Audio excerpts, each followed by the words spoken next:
Africa. I'm so excited to be with you. It is Wednesday. It is Wednesday the 19th of August and we are on day number 2337. All right, so I want to welcome you as you come online and I want to say what a beautiful, glorious day it is to be alive. Amen. So I want to welcome you and let's get right into today's topic. God wants me holy. God wants me holy. Now, what does that mean? All right, what does it mean? All right, let's get into it. Ephesians chapter 1 verse 4 says the following.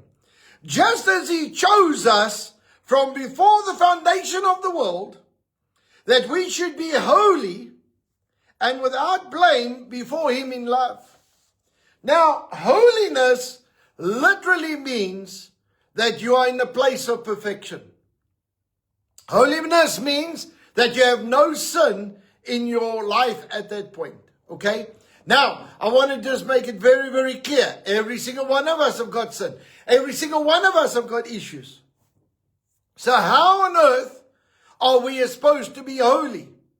You see, every day that we progress or get closer to becoming holy, in other words, let's make it very simple. Every day that I start working on things to get rid of sin in my life, I'm improving towards becoming holy. And every single day that I do that, there is an improvement in who I am and what I'm doing. Okay, so every single day, as I allow God to work in my life, I start getting rid of more and more sin in my life. I'm becoming more and more like him. I'm becoming more holy. As I am becoming more like him, I'm becoming more like Jesus Christ. Okay? And that is a process called sanctification, which basically means this, the daily process of becoming holy. Holiness means that I'm in a place that I'm totally blameless, that there is absolutely no way that there can be an allegation against me, that the devil cannot have anything on me. And so if I'm on the process of becoming holy, how is it that God sees me as holy? Because of Jesus Christ. Okay, because of what Jesus Christ has done, he stood in the gap and he died for all of your sin. Now, he died for your sin so that you are holy before Christ, before God because of Jesus Christ. That's why it says this. Listen very carefully. We are holy. Listen to this. That we should be holy and without blame before him in love. Now, what does that mean, in love? It means because of what Jesus Christ did for us. The love of Jesus has allowed us to become holy. Has allowed us to stand before God without any blame or any spot or wrinkle. If you ask God to forgive you, all your sins are washed away. And so we have access to Christ. We have access to God. We have access to the Holy Spirit now. All right? Because of what Jesus Christ has done for us. So saints, when we say that we are holy, we are talking about Jesus Christ coming and making us in a position that all our sin doesn't count anymore. But here comes the thing.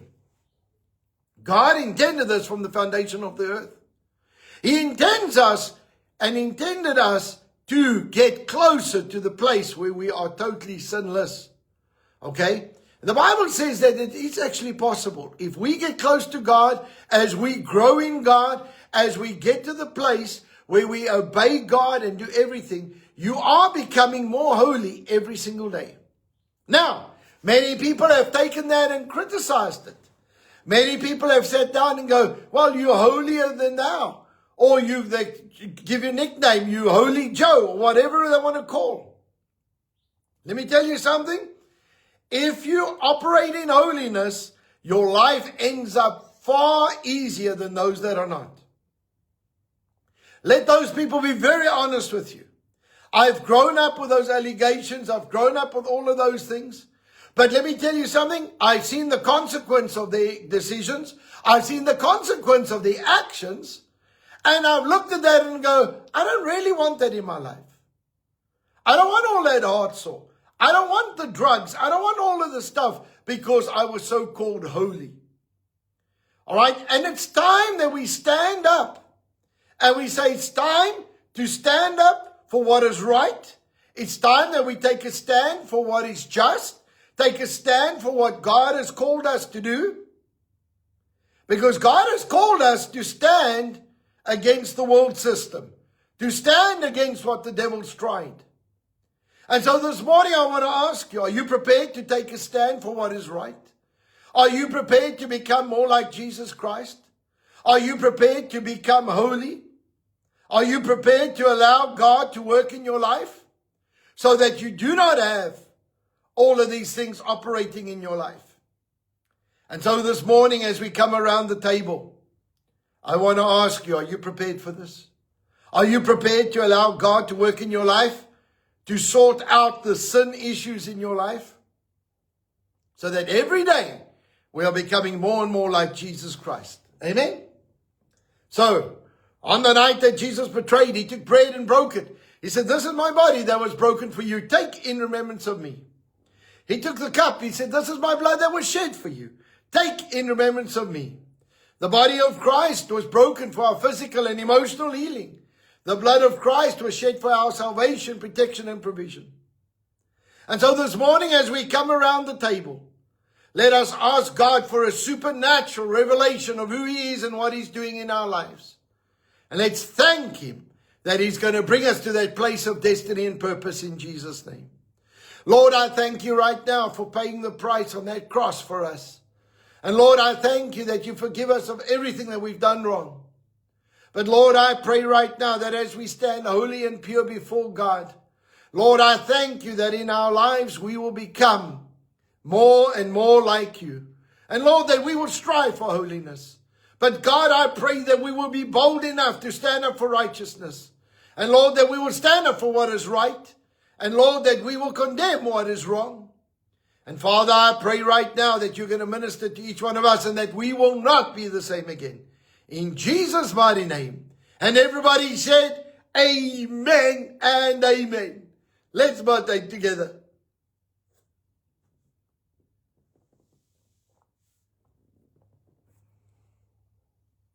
Lord, I pray right now that you release your dunamis power over our physical bodies. I command every symptom of sickness to go in Jesus' name. I thank you, Lord, that every symptom of sickness is gone. Thank you, Lord, that we walk in divine health and divine healing is ours. In the name of Jesus. And everybody said, amen and amen. Well, folks, I want to thank you for listening. I want to thank you for being faithful. I want to thank you for praying. All right, remember that a prayingsa.co.za is where you need to go. The link's going to be on the screen. Please get your praying notes every single day. Our nation is changing. Our nation is changing. And I want to say this, it's changing for the better. All right, the prophetic words have come to pass. God is replacing people. Things are shifting. Things are being dismantled. Unrighteousness is going to very, very fast be shifted out.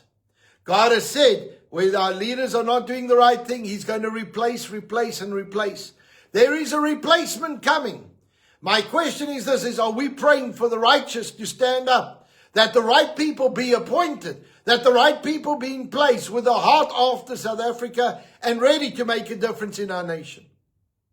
And so right now I want to say, don't allow the devil to lie to you when you look at some of the facts around you. There is so much happening. Don't quit. Don't give up. Keep praying because God is busy with something amazing and miraculous in our nation. All right, so keep going. God is busy and God is going to bring about a change in our nation. Amen.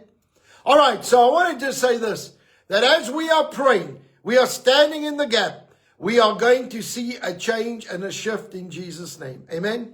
All right, so right now I want to pray over each and every one of us. I want to ask you, please, everyone, as you come on the feed, please hit the share button. All right, we need to work around the algorithms that are running on Facebook right now. So please hit the share button, get the word out there. Let's stand together, get the word in. and let's build a strong, solid foundation in Jesus' name. Let's pray. Father, right now, in the name of Jesus, we come before you. Father, I thank you for your word. I thank you for your blessing. I thank you for your promises over our nation. And Lord, I pray right now that you are going to deal with the leadership that is not listening. God, I thank you that you are going to replace them. Father, I pray right now that you are going to raise up the men and women that need to be raised up. The men and women that are going to make a difference in this nation. Father, I pray for righteous men and women. Men and women who know what is right. And Father, I pray a supernatural turnabout in the public's heart. Lord, that they will not tolerate corruption anymore. That they will not tolerate ungodliness anymore. And Lord, that the true Church of Jesus Christ will stand up solid and be counted in the name of Jesus Christ. And Lord, I pray for our businesses this morning. I pray for the economy of this nation. Lord, I pray for every household, that every household has got an income coming in. And Lord, that supernaturally jobs are created. I pray for a transference of wealth into the Christians' hands. Lord, that there will be a shift and a change in the Christian community like never before. Lord, that we will be empowered to bring about the solutions to our nation. Father, I pray your blessing and anointing on the agricultural sector. I pray for our farmers today that they will be blessed, anointed, and prosperous in Jesus' name. Lord, I thank you that you are going to do something miraculous in and through each and every one. In Jesus' mighty name. And Lord, I pray right now that we are going to do what you've called us to do. And Lord, that we will be the example that you have created us to be. And we thank you for this in Jesus' mighty name. And Lord, we pray for the peace of Jerusalem and the blessing of Israel. I thank you, God, that Israel is blessed. Israel is prosperous. And we are prosperous because we are praying for them in Jesus' name. And Lord, I thank you for your blessing upon our lives. Lord, that we will not settle for second best anymore. And God, that we will do what you've called us to do and what you created us to be in Jesus' mighty name. And everybody said, amen and amen. Well, saints, I want to bless you today. I want to say thank you for standing together and praying, standing together and being part of the solution of this nation. Please understand that you are going to be part of the history in this nation. All right, where the Christians have prayed a shift and a change into this nation. Amen. And so I wanted to say, God bless you. Have a wonderful day in Jesus' name. And remember that I'm going to see you soon. Amen. Remember that tonight we've got our digital meeting on Zoom and that. So if you would like to join us, please join us on the Zoom link. And you're welcome to come and join us in our digital small fellowship groups. Amen. We believe in fellowship groups. We have fellowship groups all over the country. And so please be part of one of them. Get equipped. Get ready for what God is going to do in this nation. Okay, let's get to our declaration this morning. In Jesus' name, I declare by faith that I walk in divine favor. I have preferential treatment, supernatural increase, restoration, increased assets, great victories, recognition, prominence, petitions granted, policies and rules changed, battles won that I did not have to fight, all because of the blessing and the favor of God in my life. Saints, go out with might, go out with valor, and be a blessing wherever you go. Remember this, you have the power to bring change. So go and release it in the name of Jesus. I love you lots, and I'll see you soon. Bye-bye.